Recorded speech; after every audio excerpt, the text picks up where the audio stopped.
Welcome back to another episode of the Wolff Den. I'm Matt Wolff, founder of Ticket Time Machine. Today we have Joe Khamou, the fantasy football counselor. How are you? Welcome to the show. Doing great, man. How you doing? Thanks for having me on, Matt.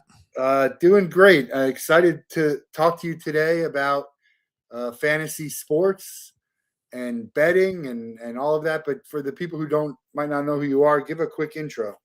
Yeah, man. Number one guy in fantasy, largest influencer in the game. Number one on Instagram, 400,000 people on there following. I appreciate everybody following there. First vlogger on there, just cracked 100,000 on YouTube. Just the authority in fantasy sports, a guy that does it outside the box. You know, I'm just so sick of the cookie cutter stuff, and I went and created my own lane, and it's been on fire since 2016 is when I started it, but we're really taking off now, 10 years in. So very grateful and excited to share my brand with you guys too. Yeah. So full disclosure, I'm older than I look. This year I'll be 50. I was doing fantasy sports back when we had to grab the newspaper on Monday and calculate all the scores. And I retired probably, it might be 20 years ago since I played fantasy sports, and a lot has evolved. How did you get into fantasy sports at the start, and then talk about how you decided to make it a business? Yeah, it was just like a friends league thing. It was like I got really into I grew up watching football in the 90s, right? Like as a kid, wasn't really passionate about it, enjoyed like the main events, Super Bowl, stuff like that. And then in like 2011, 12, finally got into a fantasy league. It was a 4-man keeper league, close friends. I think it was a 10-person league. I kept winning those leagues for multiple years, and I just felt like, I wanted to do something in the fantasy sports. So I came up with like a fantasy frame, which is like you put your sports cards in there and then you engrave it. It was kind of like a championship trophy thing. And then I went to a couple conventions where people talk about fantasy, and I saw podcasting. I'm like, well, these guys suck at what they're doing. I could do it better. And that's what I decided to do back in 2016 is when I really, got into it and started doing it on my own. The podcast started around 2016, just on audio. And then I took it to video in 2018. And now we're in the millions and millions of downloads. So we just started off with just passionate about just playing fantasy. And then I just wanted to do it better than anybody else.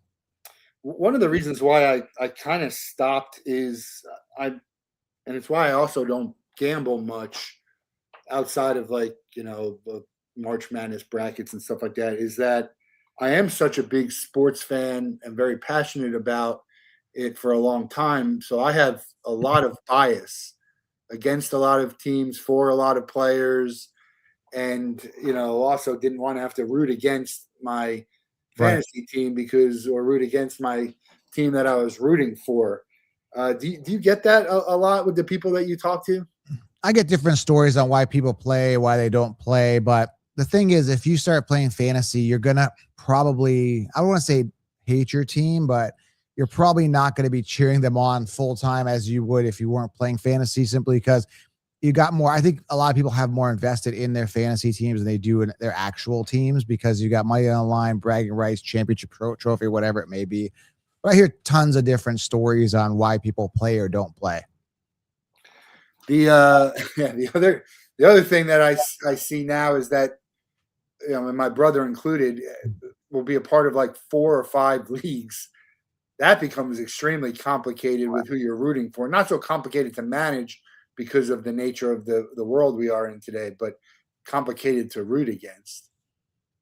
Yeah, I mean, once you got multiple teams, that gets crazy, because you've got, let's say, Derrick Henry in one league, and you need to win in that particular league, and then you've got another player, again, you're playing against Derrick Henry in another league, and then it becomes super complicated, because now you want Derrick Henry to do well, but in another league you don't want him to do well, but you want him to do better in the league that you need to win more in, and it just gets really cumbersome. I'm trying to, I was in 11 leagues last year, just got really stupid. I'm only going to do 3 leagues this year, because it's just way too much to manage. And what happens is the chase 2 rabbits, catch none. And that's exactly what happens. You end up chasing 2 rabbits, and then you're going to end up losing because you're not focused. Like if there's a league you're not focused on, you're not going to win it. Yeah.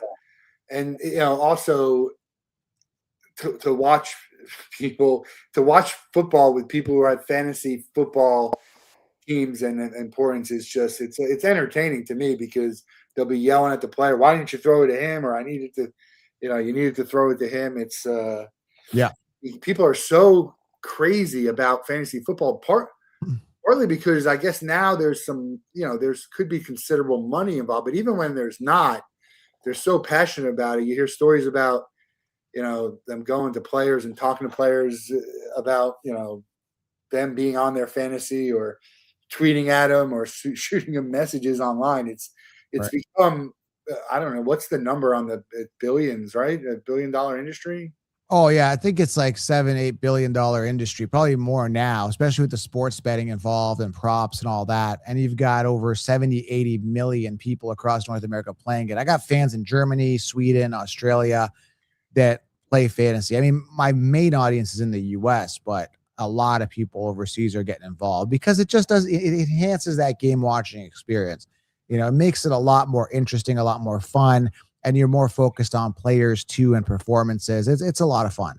I agree that having some skin in the game does make watching a little bit more enjoyable. So I understand people who do prop bets also, and gambling too, as long as you don't, of course, don't have an addiction to it, right? There's always got to be a disclaimer with that. And speaking of gambling and disclaimers of it, it's interesting that gambling along with smoking and drinking are one of those uh, activities that have the disclaimer.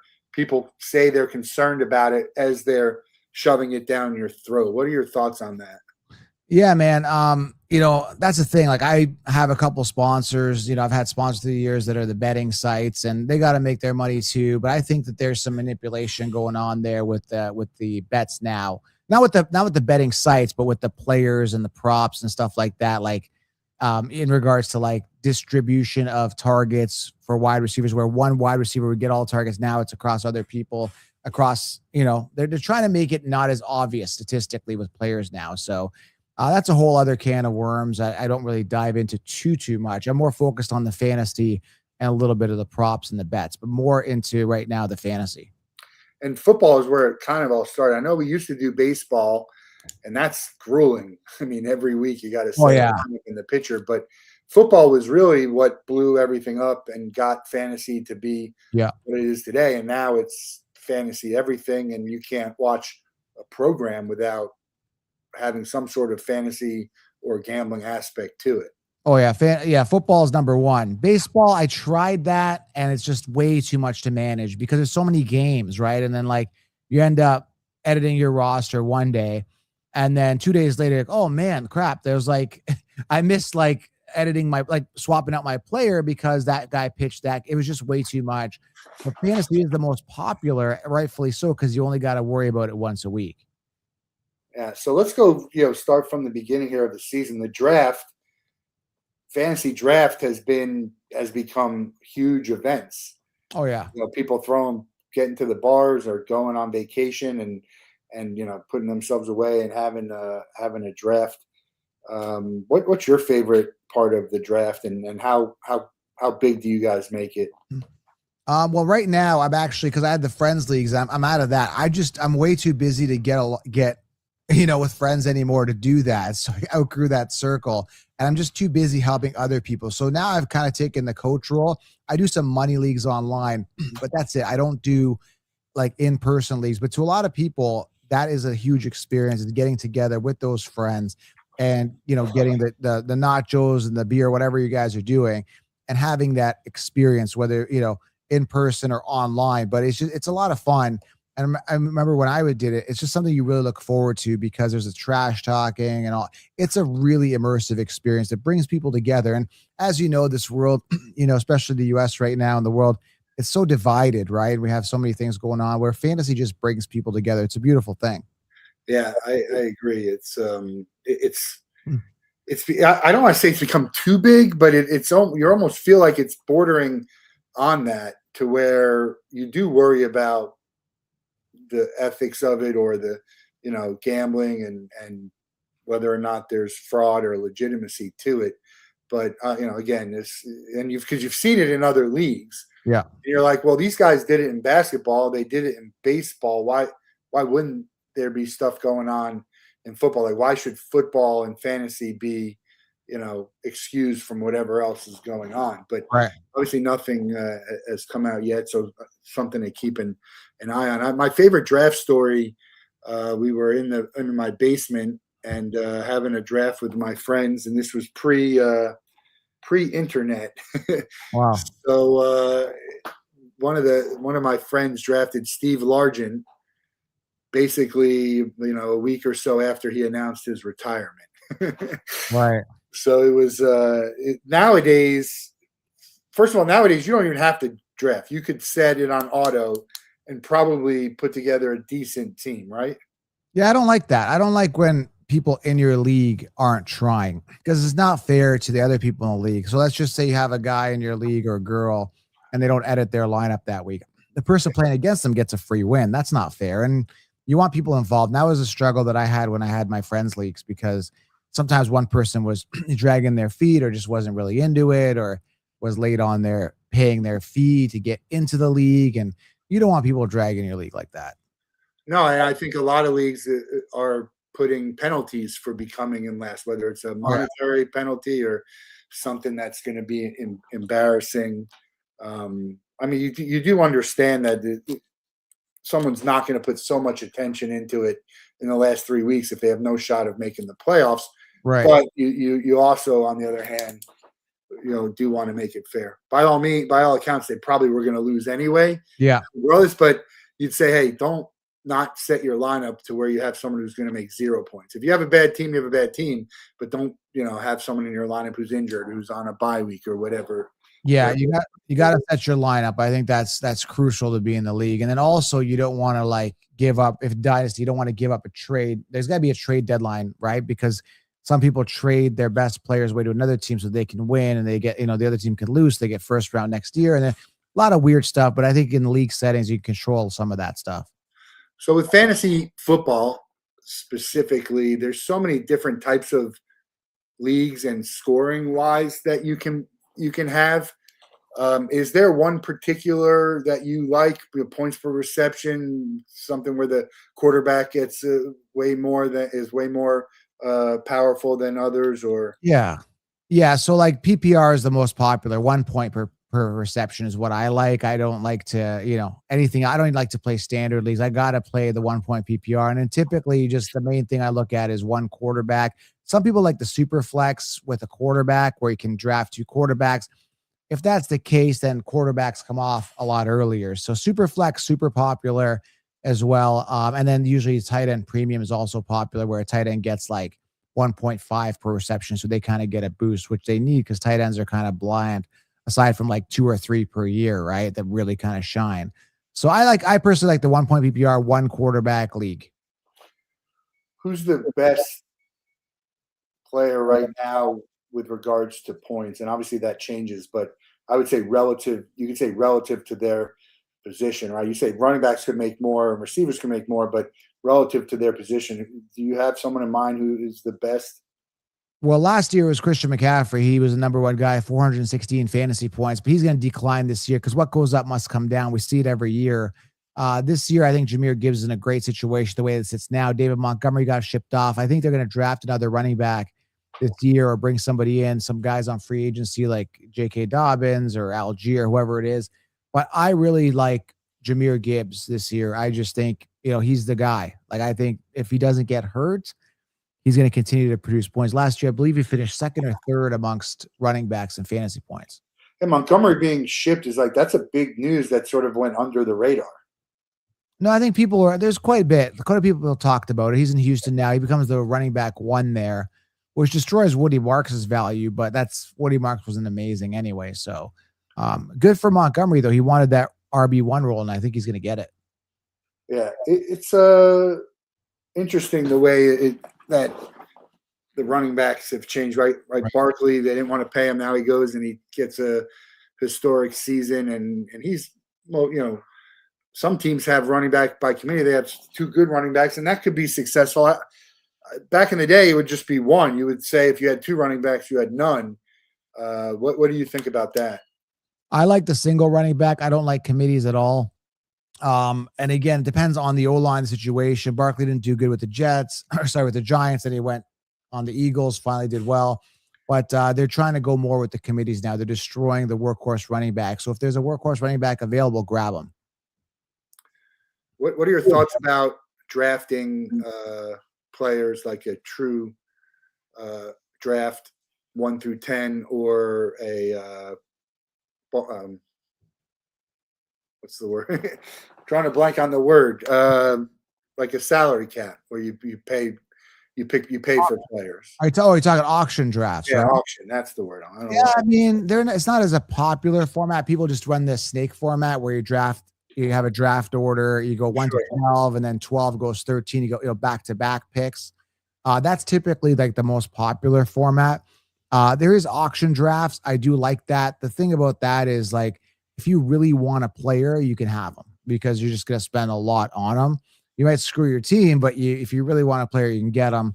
And there's a different strategy to that. I personally, when I first started, I was into auction drafts, and then I realized the snake draft is where it's at. Snake is a little more, I guess you could say, fair to some degree, whereas auction is a little more, you gotta trick people or like queue up a guy maybe you don't want, have people blow their money on him, and then it's a little more strategical, not as linear, I should say, as snake. Now, obviously, the draft is extremely important. Who you draft on your team, but there's so many players that between injuries or just breakout people, being able to get them throughout the year. What? How much turnover is there in the average team that does well? What do you mean by that? Like how many? How? What does your end of season roster look like compared to what you? Oh, I see what you're saying. I mean, it all depends on injury. That's such a loaded question because you don't really know. Typically, the bulk of your team stays. There's IR spots players can go into, and you pick up players off waiver wire, and injuries happen. So I guess it's really predicated on injuries and your desire to trade. Some leagues don't allow trade, and that would be different from a league that allows trade. So it's totally variance here, a lot of variance.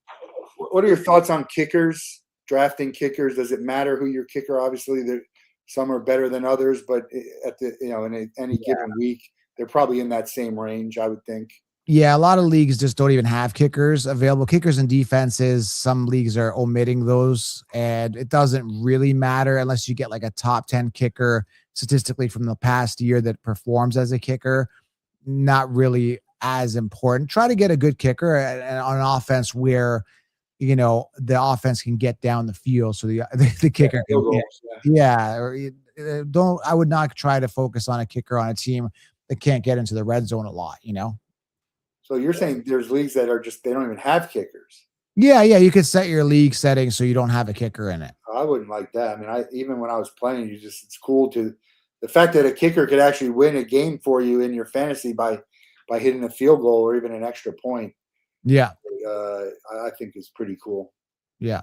And nowadays they're kicking, 60-yarders, so you have the ability to get. I mean, I guess you could give them More points. more points for that. They're actually trying to. Isn't that they're trying to talk about that in the actual game, right? A 60-yarder would maybe get a fourth point. Yeah. What do you think about that rule? Yeah, I think there's more depending on your league structure. There's more points the farther the kick is out. So if they kick farther, the more points you're going to get. I kicked about a 35-yarder at the Super Bowl Fan Fest. So. Oh, nice. Yeah, it's not easy. If you don't practice it, it's not easy. Like you got to be doing it a lot. Yeah, and it's a lot different kicking it. Me standing there with no one rushing you, all the time in the world, and then in pads and all of that. It's it's a high reward, but a high risk for the people that get cut the next day. It's an underrated position because those guys are under so much pressure, man. Those kickers, like it's probably the hardest job. Obviously, quarterback is the hardest, but I mean, if the game is on the line and you got to make that kick, and especially imagine being on the road and you're down and it's a playoff game and you're called and you're like 45, 50 feet yards out. Like that's not easy. That's pressure, man. What's the biggest thing I guess biggest thing about fantasy sports that people say that you think they're wrong about? Is there something that sticks out? What do you mean? I don't know what you mean by wrong about. Like, It's something that people think, but it's really not true. Um, can't think of anything off the top of my head. Something that's wrong about it. Like, can't think of something off the top of my head. I don't really get that. There's nothing really wrong with it. Maybe just takes up too much time. I don't think it takes up too much time. I mean, as I found because I know my stuff, but oh, I don't want to play because it takes up too much time. I don't think so. I think if you make time for it, and you edit your lineups weekly and you have a good understanding, you're fine. I mean, depends on, if you have a high stakes league and you do a lot of research, it could take time. I think that's the biggest thing. I don't got time for fantasy. You can make time for it. I meant always draft the quarterback first, or Oh don't yeah. draft the tight end Oh, until. okay. Yeah, yeah, yeah. Like draft. I see what you're saying. Okay, so for me, like I like going robust RB, like getting running backs early. Some people say don't do that. They're like go wide receiver early. I just think there's so many wide receivers you can get later where running back is the way to go. So there I gave you both angles. So what's wrong with it? Then also strategically. So for me, it's running backs. And some people say, well, don't go running back early. I think you got to because it's Yeah. the most scarce position. And there's only so many workhorses. The other side of that is also with I think receivers is those are probably the two positions that emerge the most of someone that wasn't on anyone's radar, whether that's just a breakout season or injury. I would think. Yeah, I just think there's too many wide receivers now. I just think you can get them later. You can wait on wide receiver now. Yeah, interesting. What's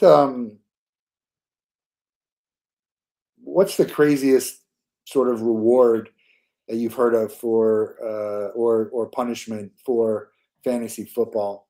I've heard a lot, man. I've heard people dress up in females' clothes with short skirts and makeup and stand on the street corners. I've heard of Waffle House. You got to keep eating a waffle an hour or something like that. You got to stay in a Waffle House for 24 hours and keep eating. I mean, there's a lot of brutal punishments, man. There's just a lot of things that probably a lot of dudes don't want to do.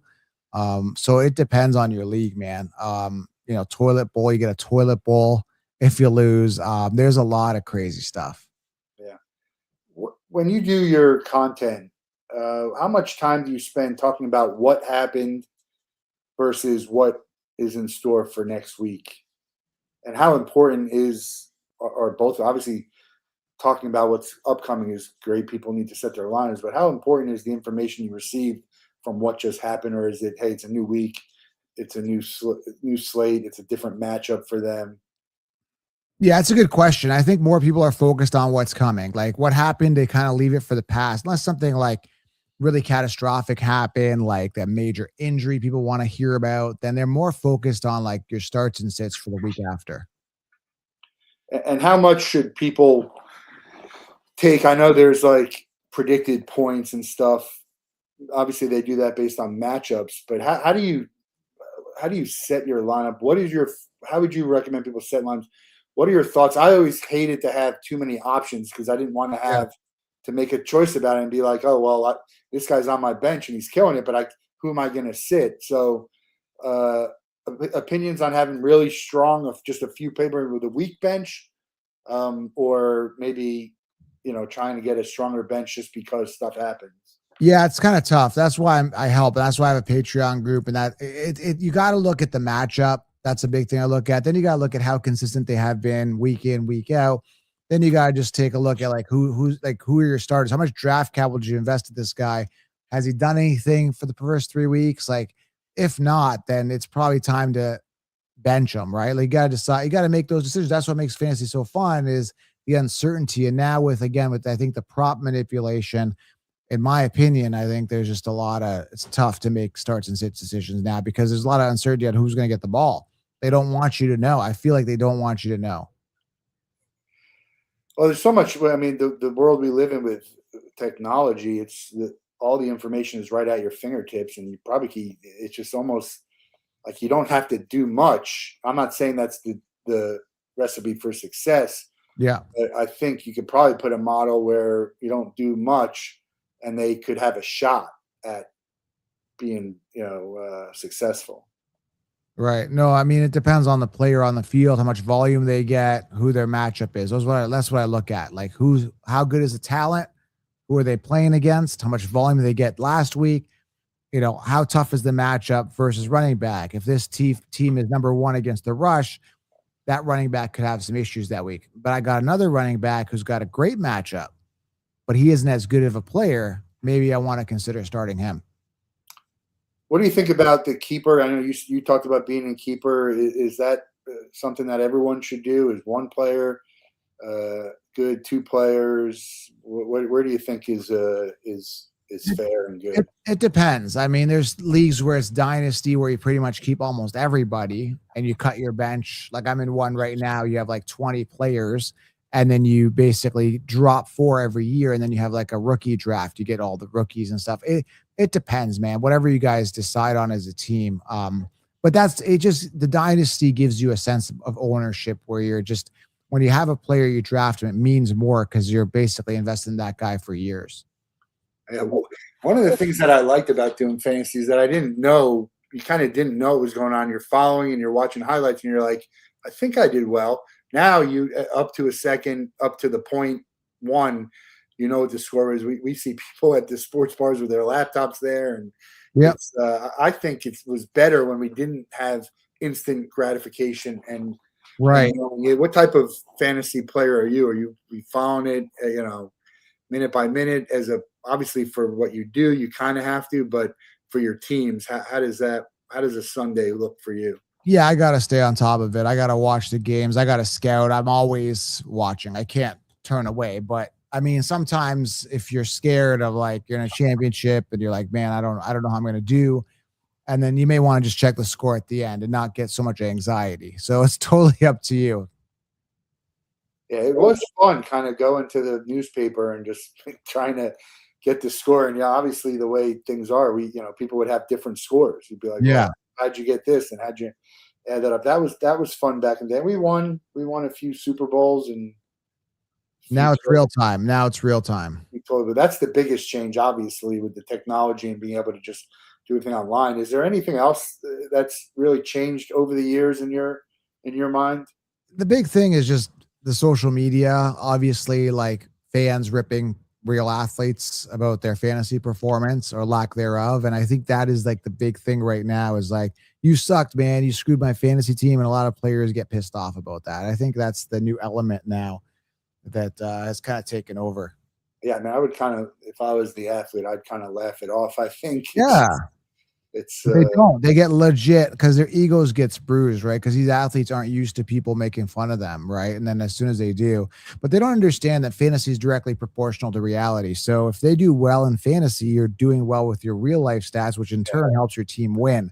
So when we're cheering you on for fantasy, we want you to do good, but these players don't. Some players like embrace it, like Austin Eckler has, a bunch of other guys.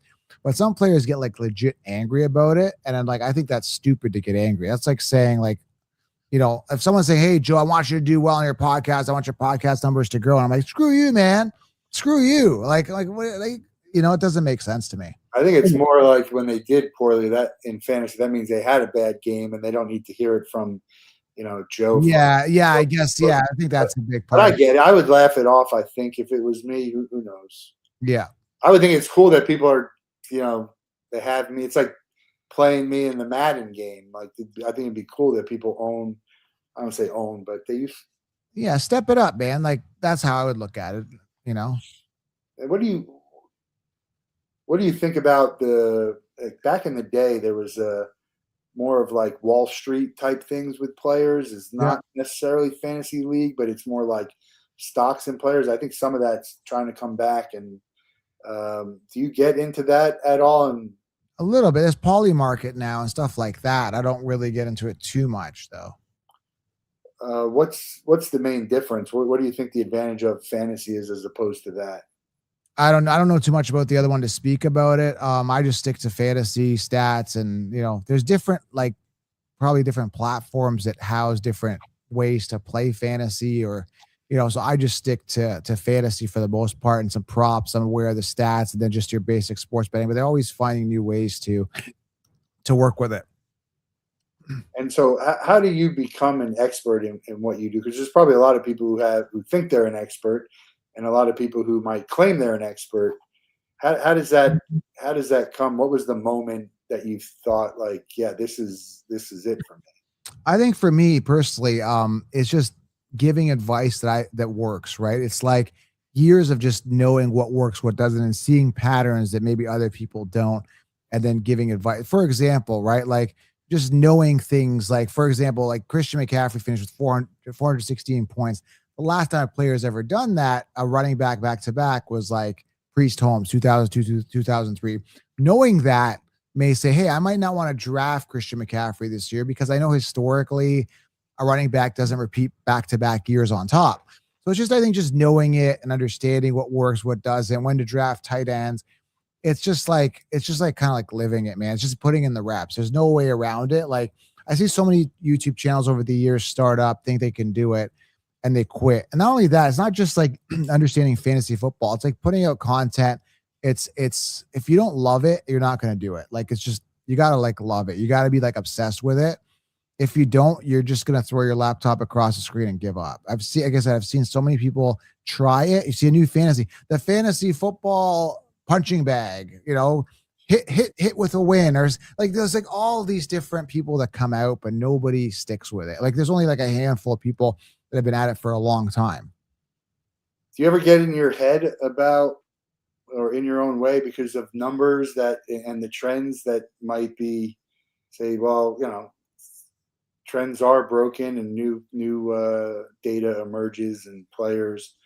Do you ever think like I have to go with my gut a little bit on this as opposed to just like this? Everything's saying this, but my gut is saying Oh yeah. otherwise. Yeah, I'm the only guy in the industry that I know. I could be wrong. That this doesn't go with the status quo, the consensus. So I do things differently. And yeah, man, you got to use their intuition's a huge part of it. It's not just stats, and you got to learn to adapt. Like I said, I'm seeing a new trend here where, like, top quarterback ones are not getting top quarterback one volume, and you got to adapt to that. Now, obviously, same with gambling. Nobody's 100%. Nobody knows everything. How accurate do you have to be, to be at the top of the industry?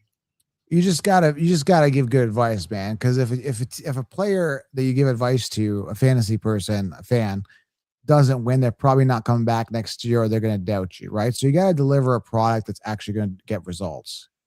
And the people who are looking to you for advice, is it throughout the whole season or is it like just situational? Do you have an idea Yeah, of the type of people? majority of people are yeah, sorry, majority of people are in the draft. They want to get their draft done right, but then a lot of people want in-season help with the Patreon group. So I do both. So you have a Patreon group, you have a website we see here.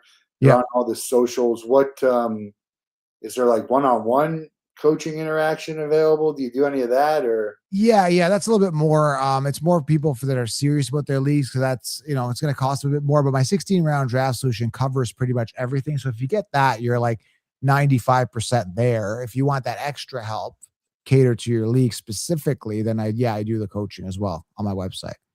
Like how big of leagues have you seen out there with regards to money? Oh, good question. I actually had a guy. He paid for my coaching last year. You won't even believe me what the buy-in was. It was insane. It was $100,000 buy-in. That's a lot. That's a lot, man. So like, But I know I think about like the opportunity to win, and you're like, it's a 18 game season with the draft and preseason. That's another 4 or 5 weeks. That's a big. Obviously, you have to have money for that. And I'm not sure I would recommend anyone bet anything of yeah, that. But it seems like there are people who bet 100,000 on one game. yeah, $100,000, man, to buy in. And I think he ended up after my coaching, he finished, I think, second. It was a competitive league, man, which is pretty good. He got, I don't know what he got, like quarter million wins. I can't remember what it was, but to invest $100 in coaching and finish even second, that's still, that's like I don't know, I don't know the math. That's like a $1 million ROI or million X ROI. I don't know what that would be on $100 to win a quarter million. So Yeah. do the math on that. I'm not a math guy. Well, I am. I'm a stats guy, but I'm not a math in my head guy.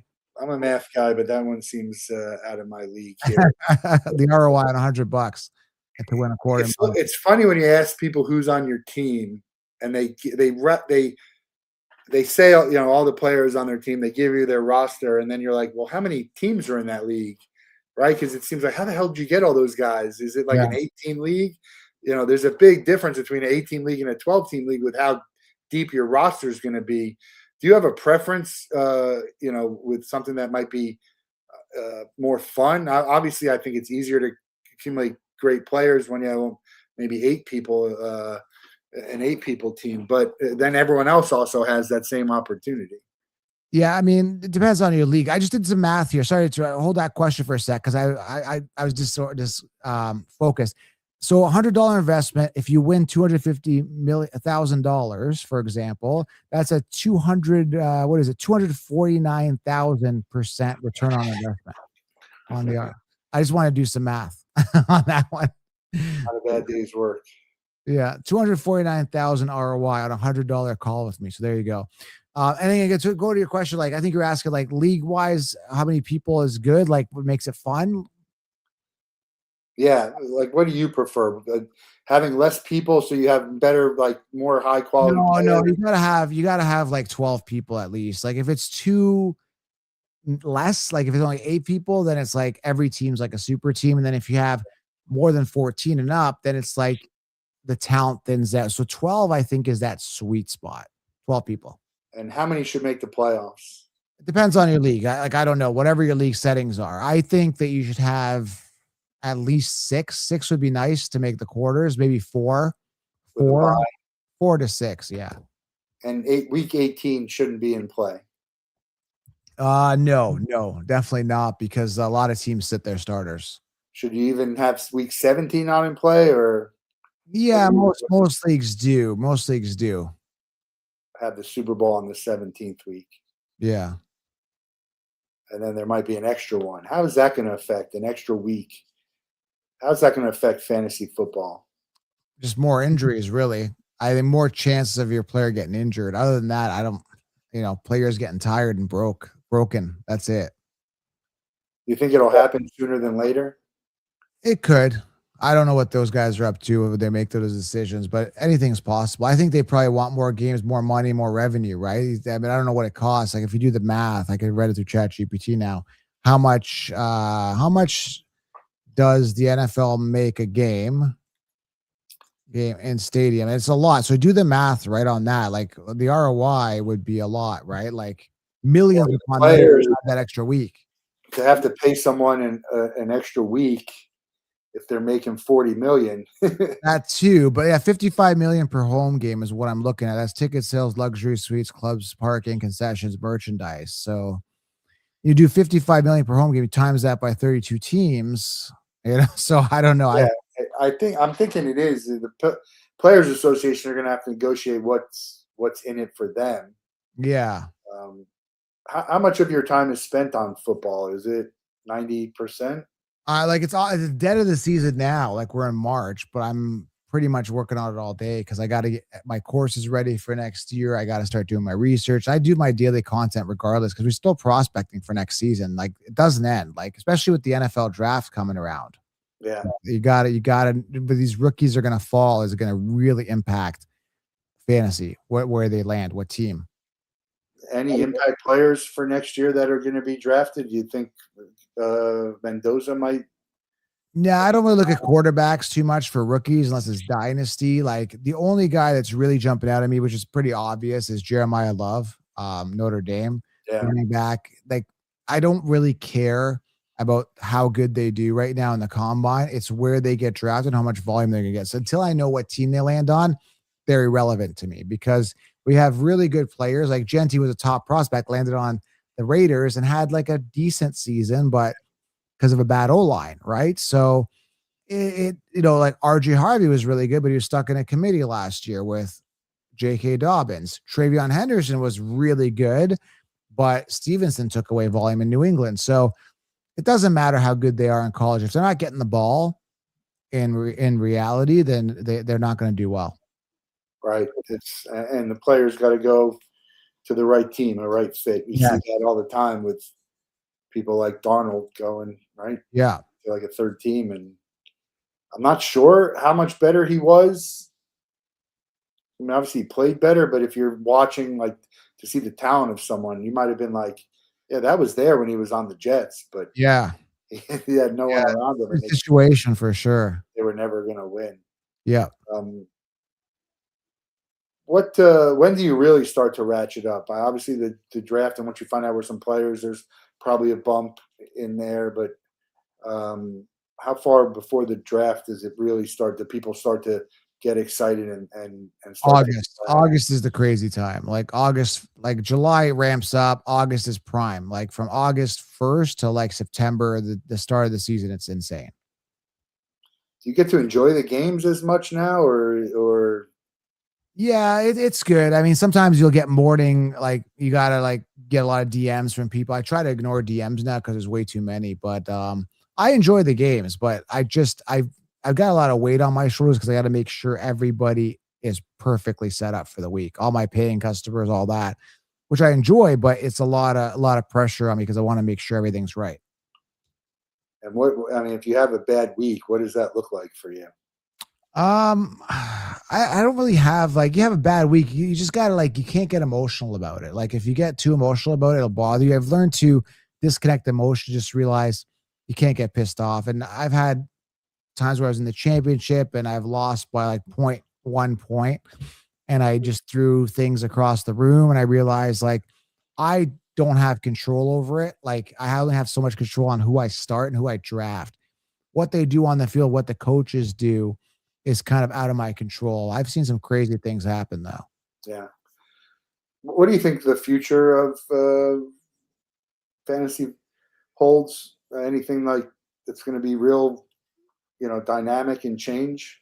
I don't know. I just think more AI is going to be used. I don't know how it's going to be used, but I think they're going to be using more AI. I don't know whether it be, for analytics or projections and stuff like that. But overall, still think you need that human touch. Like you can generate stuff based on stats, but it's never going to be like calling the counselor, someone who's a real person. I think my job is like recession proof, I should say, because football is not going away. And, I think you always need a human giving this advice. Nobody wants to really hear stuff from like an AI generated talking head. Yeah, and you never thought to break out into other sports because it's just too time consuming. Yeah, chase again, back to the chase two rabbits catch none. I would not give the football fans enough attention. I would, once I divert that attention, I start mastering baseball and like, it's not going to be as focused. You have hopes to be on like your own television show, like some of these. I know there's some stuff on there on ESPN and Fox Sports and all of that, or to be on the morning shows of the week of. Is that something that you strive to do? Nah, I think I'm gonna be bigger, and I am bigger already as an independent than most of these mainstream guys as independents. They've got their platform, right? But they're not bigger than me numbers wise. I'm the largest independent, which is bigger than like I'll give you an example. Sirius XM.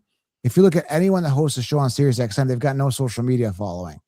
So it's good that they're on Sirius XM, but as their own brand, I'm untouchable. So by going to a network like that, I someone would have to tell me what to do, and I'm not going to be told what to do. So hey, you got to show up here and read like this. No, I'm not. Yeah. I'm gonna if a player sucks, oh, you can't say he sucks, Joe. I'm gonna say he sucks. So that's just who I am. So if I am gonna go for a network, hey, you give me $50 million a year, it's gonna be my type of. I'm gonna deliver how I want to. Right. Yeah. I mean, and YouTube has sort of made the television not as, I don't want to say not as important, but that Right. you could survive on YouTube and thrive on YouTube. It was crazy. I was watching the Letterman has a new show. Like my next guest needs no introduction. He was talking about he had Mr. Beast on, and it's Yep. crazy that everything is on YouTube, even when the content is pushing you to go see their stuff on YouTube, and the type of stuff that you get. And you have to weed through it all because there's probably hundreds of people who give advice on a lot of different things. It's up to you to kind of decide who you think is good, but YouTube is just easily accessed. Anyone can do it. There's no Oh yeah. It's huge. And like Mr. Beast is bigger than like a lot of the TV main celebrities right now. His net worth, I think, was reading is like more than like Brad Pitt. Like it's like, like come on, like that's huge. Like, and he did it on YouTube. So yeah, I think independence the way to go now. You don't want to be told what to do. You just like you don't want to be controlled and said, hey, you got to show up, you got to put makeup on, you got to wear this tie. And if someone disagrees with what you say, you got to apologize. I'm not, like the freedom is second to none. That being said, it's not easy to build a brand. It's years of work, and I still keep building. So I'm building mine as we speak. It's definitely not easy, and especially with trying to get followers. I don't know that for me followers equates to stuff, but it's the more people that know who you are, the more visibility you have. Obviously, the better chance you have of being successful, which I think you just got to keep showing up, man, and just delivering content that just doesn't, that you can't really get elsewhere. People resonate with your brand. Well, mine's always been lion mentality, no fluff, stray away from the sheep, and that's worked for me. yeah. Well, is there anything that's changed in your thoughts or actions or how you operate from when you first started to now? Obviously, you're a lot more experienced. Yeah, like when I first started, I was the first vlogger on Instagram for fantasy sports, and there was 10-second clips on Instagram back then.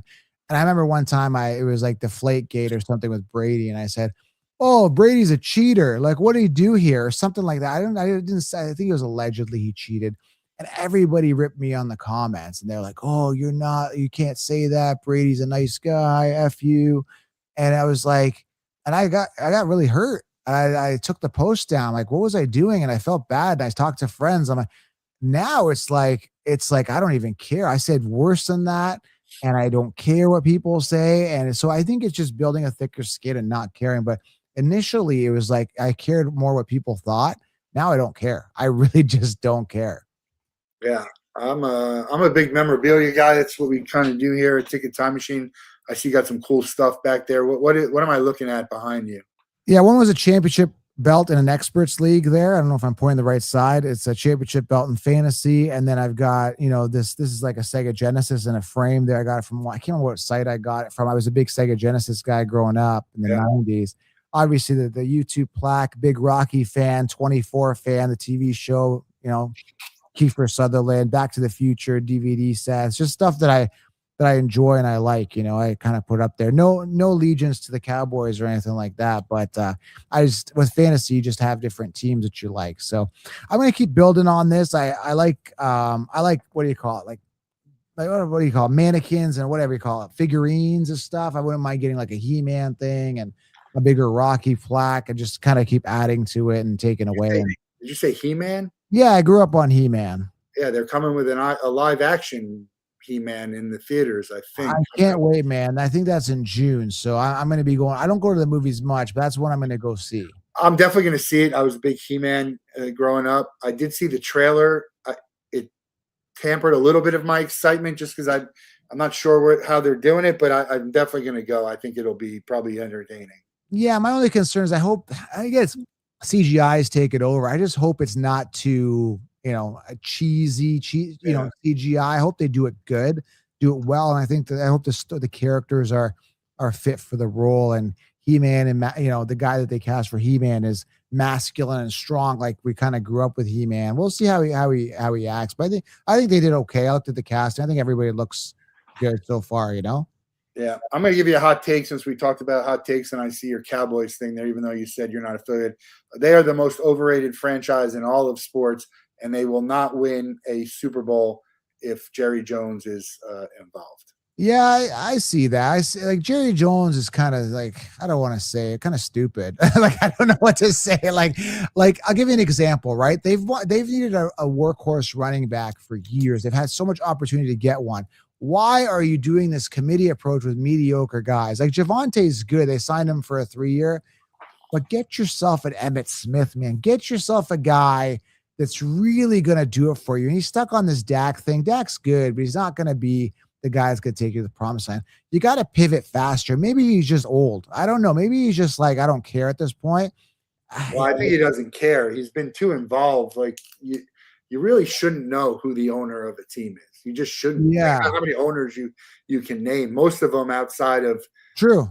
outside of Cuban or haven't done good. And Kraft, you could argue, you know him from Yeah. winning, but you know him from bad things just as much as the Yeah. winning. So that's my feeling on it. Yeah, I don't his decision making is just I don't know. I'm just gonna say stupid. I'm gonna keep it PG-13. That's all. He's an idiot. No, that's my opinion, right? Okay, we're entitled to our opinions, but Yeah. if I was a Cowboys fan, I would be livid at some of the decisions he's made for that franchise. But Yeah, I would be too. I think, how many teams can be like, we should be right there, and we're just yeah, living. Dolphins are another one living in mediocrity.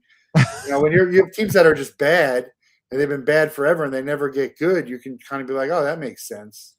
doesn't make sense to me, man. How stupid these is. Like I look at myself and I'm like, I could manage that team better. I can bring in people. If I like for example, the Cardinals, like Murray has not done anything. Like he had a good, I think, rookie season. It took him years to pivot from that. Or when teams bring in like a quarterback that what I say years to wow us, we're not wowed. Like years to wow us, we're not, what are you doing? Like we know this guy has struggled. I mean, Darnold is an exception. Sometimes you have these anomalies where they do well in that system or whatever, but I don't know. Some people, I find that coaches and owners waste too much time on talent that just isn't going to get you there. Well, sometimes it's the money, sometimes it's you're the guy, it's your job. Yeah. It's I don't know. It's a big business, obviously, and that's one of the disappointing things as a sports fan when you grow up and you realize it's a business, and it's becoming even more of a business now. Like it doesn't matter if you win or not. These franchises are worth billions of dollars. Teams that haven't won in 40 years, worth in the top 2 or 3 teams. Yeah, that's crazy To me. But yeah. So back to the merchandise. I always like to ask this question: House on fire. Everybody's out. Humans, pets, everything you need to survive. What are you grabbing with you? You can take one thing. Sorry, merchandise. Like if it was a real fire, like in my house, you mean? Yeah, anything. You could just take one of the things you have. Just one thing that you have, you can bring it with you. Like aside, like exclude family, excluding people, pets, anything that you need to survive. Probably my Bible. I don't know. Like I don't know what else. Like I don't. That's it. Just bring my faith with me because I mean I don't know. That's pretty much it, man. Like let it burn. Like it You is. don't have a favorite thing that means a little bit more than others? I don't get too emotionally attached to physical objects. It's all, we don't take it with us. I mean, what would I bring with me? Maybe my YouTube plaque. Like I can always get another one, right? Everything is pretty much replaceable. Maybe your passport's an important birth certificate We're saying you need that. I got signed baseballs that my dad gave me. It's got, who does it have on? Jackie Robinson on it. And stuff like that's not replaceable. So that's what I would do. Yeah, like I had some sports cars, but I kind of got out of that niche. Like there's nothing of value that I would, that I want to bring. My wedding rings, obviously, but I usually wear them, not today, but just there's nothing really I hold that. But I guess the older you get, I just value relationships and family more than I value physical things now. I get it. I'm the same way, but I also have attachment to some of the stuff. Yeah. I'm a big collector, and just it's all memories to me more than the value of it. And again, that was a good question. It was a good question. It makes you think, right? Like kind of what is valuable. And the thing, I guess maybe I left the passport stuff out because I have a lot of stuff in that what do you call it? Flame retardant or whatever they call it. Yeah. Like it's in one of those like pouches where, if the fire went, it'd probably survive and I'd just get it from the rubble, so. We're going to let you out of the Wolff Den with the same question everyone gets. You can spend 24 hours with anybody in the world. They have to be alive and you can't be related to them. Who would you choose and what would you guys do? Oh man, it gives me goosebumps to think about it. That's tough. It has to be, I'd probably say Sylvester Stallone. Like I'm not really attached to like celebrities and stuff, but I think he's special. I think what he's done, I want to mimic in my life, create content and just build around the underdog story. And I really like what he did. I grew up watching Rocky movies with my dad, who's now passed away. So it means a lot to me when we're talking nostalgia and memories. So I think Sylvester Stallone, a sit down with him would be cool. What have you seen his documentary? It's very good. Yeah, I did, man. Yeah, I did. So yeah, he does. Sometimes he does those events where he goes and speaks. I don't know if it got to where you are, but I did go to one of them. I did go to one of them, and I was able to get on a mic and ask him a question, and he answered it. And I said, "How do you take the brand to another level. He's like, you gotta just do stuff that's outrageous. You just gotta go all in, basically. Yeah. No fear. So it was cool, man, to have that chance with them to ask that question. Thoughts on the Creed movies? Not as big of a fan. I didn't like that they made Apollo a bit of a cheater, because I think Apollo was a cheater. Then he had this son from a woman that wasn't his wife. So I didn't like that they took Apollo's integrity and made him, away from that. I didn't like that. I That's just the didn't like. storyline, but I get it. Yeah. Yeah, because I was a big Apollo fan, and when he died in Rocky 3 as a kid, I watched it and I cried, obviously. So big Apollo fan. To see him cheat on his wife, and I didn't like that. I'm a big fan of the newer Rockies 4, and a lot of people don't like those so much. Where do you sit? Yeah, 4 is my favorite of all time. Yeah. Most action. I like the montages there. That's my favorite. Is 4. That's Drago, right? Yeah. 5 is Morrison when he's coaching him. Yeah, Tommy Gunn. I thought that was a pretty good one too. I thought they I mean, not as good as, say, the first and second, but I agree with you. I really enjoyed those, probably more than the average Rocky fan did. Yeah, I'm due to watch them all over again. It's just that the 3 and 4 were so action packed, and but the first 2 are very dramatic. Like 2 is really good. They're all good. Like, it's hard to choose, but if I had to choose, it'd be 4. The soundtrack to 4 is great. I remember buying that and just listening to that Go For It song, and then the one in 5 or 6, maybe the 6th one. What was the one where he has this grown-up kid and he has that speech with him outside? Rocky Balboa. Yeah, that scene right there was, man, I watched that probably like 4 or 5 times a year just to get, motivated. Yeah, it's pretty it gets you jacked up. Really appreciate your time here. Thank you. Joe Khamou, the counselor, thefantasyfootballcounselor.com. Find him on socials, Fantasy Football Counselor on all social media, and check him out. Good luck to everyone in their fantasy football. I know we got the draft coming up, so hopefully the players go to the teams you want so you can pick them and root for them.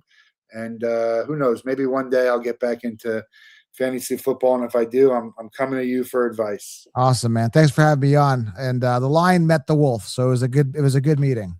All right. Talk to you soon. Thank you. Take care. Bye-bye.